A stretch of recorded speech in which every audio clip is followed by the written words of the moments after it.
ano ni Kuya bakit po? Tantingan din ako. Inis ko lang may sisa yan. Hindi nagkita-kita ng pitat-pitat ako.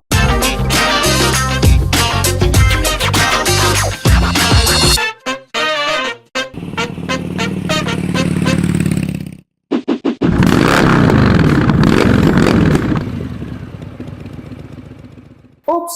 Wait lang mga kasaksid, bago nyo pagpatuloy ang video, kayo ba ay wala pang Fuya fertilizer na ginagamit? Nako, tamang-tama yan dahil naandito na ang Goshen All-Purpose Fuya Fertilizer para sa ating mga halaman. Kahit anong halaman mo, mapapalay, gulay o prutas man yan, pwedeng-pwede ito sa'yo. Kaya ano pang hinihintay mo? Nasa baba kung paano umorder. Tara, mag-Goshen All-Purpose Fuya Fertilizer na tayo.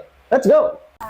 So yun mga kasaksid, good afternoon sa ating lahat. Nandito tayo sa San Clemente, Duklong second. Oo, dito sa Tarlac mga kasaksid. At kung ano yung nakikita nyo sa harapan, ito po yung na-sprayan po ng 4 na beses ng Goshen All-Purpose Fuya Fertilizer.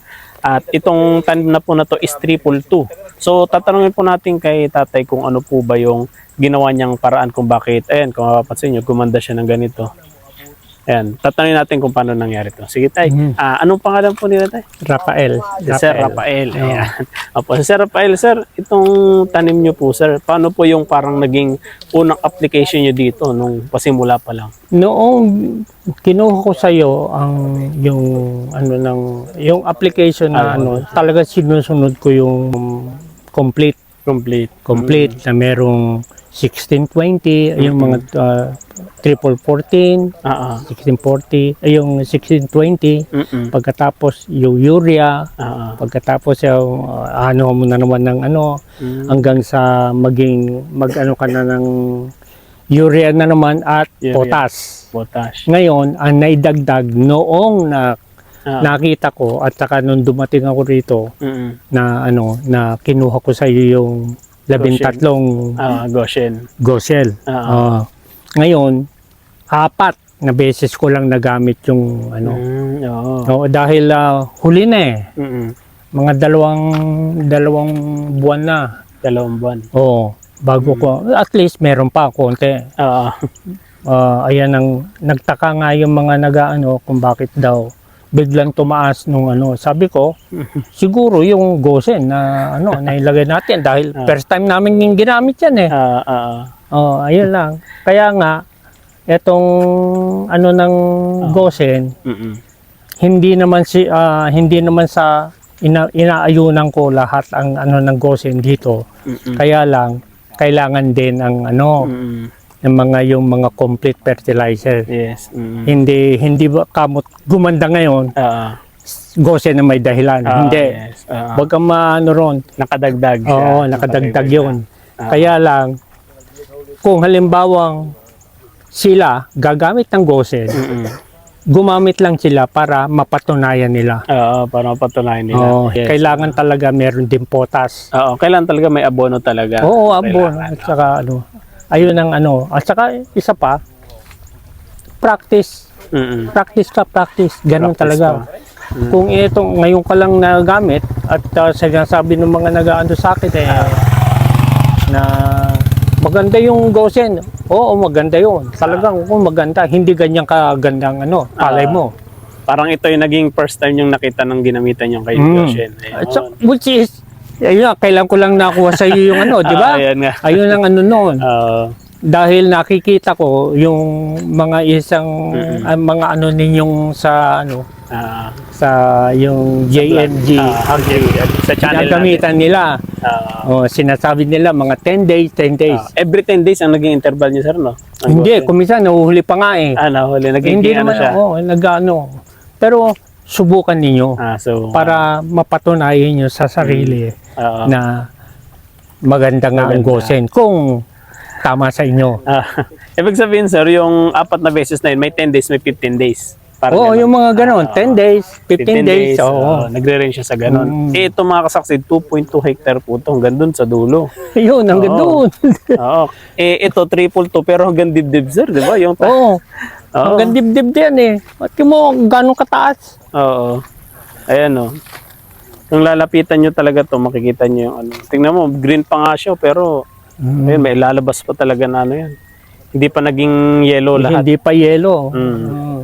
Pero kailan to harvestin, sir? 17 ng ano, no? 17, kalahati lang daw ang maaring harvestin. Harvestin muna. Dahil doon sa banda ron, ano pa. Medyo bata pa. Medyo bata pa.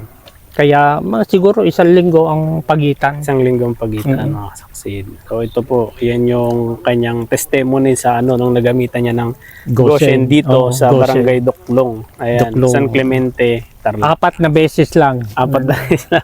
Oo. At panigurado sir, no, sa susunod na cropping, Alam ko na. alam nyo na. Alam ko na ang ano, nalalagyan ko ng ano, ng tama at saka kulang pa nga ako ng ano ng urea at saka potas. Bali 10 bag ang nagamit nyo pa lang dito, Oo. sir. No? Ilang urea yung nagamit nyo, sir?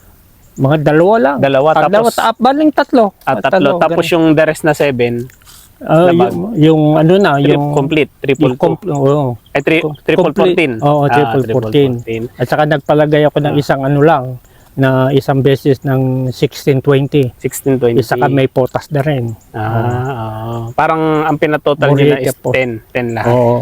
Gumamit kayo ng insecticide, sir? Oo, syempre. Gumamit kayo. Dahil merong yung mabaho, ano yun? Yung ano, dangaw. Dangaw. Maraming dangaw yung umatake. Hindi naman masyado. Pero dahil nga, Sa Goshen. kung teto ako doon sa Goshen, meron ng insecticide may yan insect repellent na. Oo. Kumbaga, kaya pag mga organic talaga, meron na talagang kasamang insect Oo. repellent, fungus, tsaka pest repellent siya. Oo. Ayan, mga kasaksid. So, ito po yung naging testimony ni Sir sa paggamit ng Goshen ng 4 na beses. 4 na Nagre-range siya sa 4, nagre-range siya sa 10 or 15 days ang ano niya, interval niya. Interval. Oo. Pero Sige, sir. hindi pa nga maganda yan dahil meron Hindi pa pa. mga ano. Oo. Pero nung last time, ang magandang ano ng ano dito, walang kadamo-damo. Walang kadamo-damo. Pero sa kabila, sir, may damo yun. No? May kasama siyang may damo. Pero ito hindi dinamo. Pero hindi niyo nilagyan ng herbicide, no? Hindi ko. Kasi nauna noon, wala pa ako rito noon. Ay, na naglagay sila na. Oo. Okay. Kung nandito ako, talagang pinalagyan ko tsaka bago ako mag-ano, testingin ko pa yung ano, yung lupa. Yung lupa. Ayun ang gusto ko maanuhan ngayon. Kung halimbawa ito pagkatapos, yung dayami, paano ko na kagad. i-ano na sa... para umilalim na agad yung ano, mabulok na agad. Wag susunugin. Ay, bag sabihin continuous cropping kayo dito, sir, no? Hindi. Maski na hindi. So, maski na pagkatapos, ipag-ano mo lang. Oo. Para mabulok na agad. Mabulok na kagad. Para pag tanim mo, tapos na. Meron ng mga magagandang preparation. Preparation niya. At saka unti na lang yung gagawin mo. Gayon. Kaysa pag nakatayo pa, marami pa yung gagawin mo. Lalang preparation ka pa. Kaya yung maganda ang Goshen. Maganda ang nilabasan ng ito. Ayan na lang. Kikita mo. Ito hindi. Alam mo, ginawa nila dito kaya nahulihan yung mga yan. Hindi masyadong nilagyan muna. Doon muna sila na gano'n. Sa gitna muna sila na gano'n. No, Goshen. Itong Ayan, nandiyan kay sir yung ng Goshen. Ito, bigay ko nga sa kanila. Sige po, bigay.